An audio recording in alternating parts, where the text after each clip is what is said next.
আয়াতুল কুরসির অনেক ফজিলত আছে, শুধু বিশেষ ফজিলত আছে এই প্রশ্ন না, বরং অনেকগুলো ফজিলত আছে। এর মধ্যে থেকে একটি ফজিলত হলো যে এটি কোরআন কারীমের সবচেয়ে শ্রেষ্ঠ আয়াত। বিভিন্ন হাদিস এটি প্রমাণিত হয়েছে।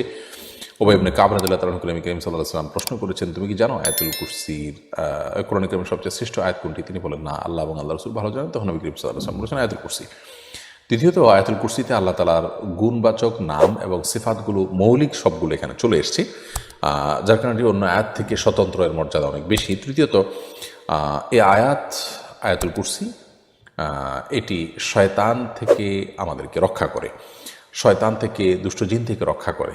বিশেষ করে সকাল সন্ধ্যা কেউ যদি আয়াতুল কুরসি পড়ে, তাহলে সারাদিনের জন্য, সকালে পড়লে সারাদিনের জন্য, সন্ধ্যা পড়লে সারা রাতের জন্য আল্লাহ তার শয়তান থেকে তাকে হেফাজত রাখেন। তাছাড়া এর আরেকটা ফজিলত হলো যে চোরের যে চুরি, এগুলো থেকে আল্লাহ তাআলা হেফাজত রাখেন। বুখারীতে একটি বর্ণনা রয়েছে আবু হুরায়রা রাদিয়াল্লাহু থেকে, যে রাতের বেলায় কোনো ঘরে, কোনো বাসায়, কোনো জায়গায় যেখানে চুরির আশঙ্কা করা হচ্ছে, সেখানে এই আয়াতুল কুরসি পাঠ করা হলে আল্লাহ রাব্বুল আলামিন সেখানে বিশেষ করে শয়তানের থেকে হেফাজত করেন, সেই সাথে চোরের চুরি থেকেও হেফাজতের কথা অনেক উলামা কেরাম বলেছেন এই হাদিসের আলোকে।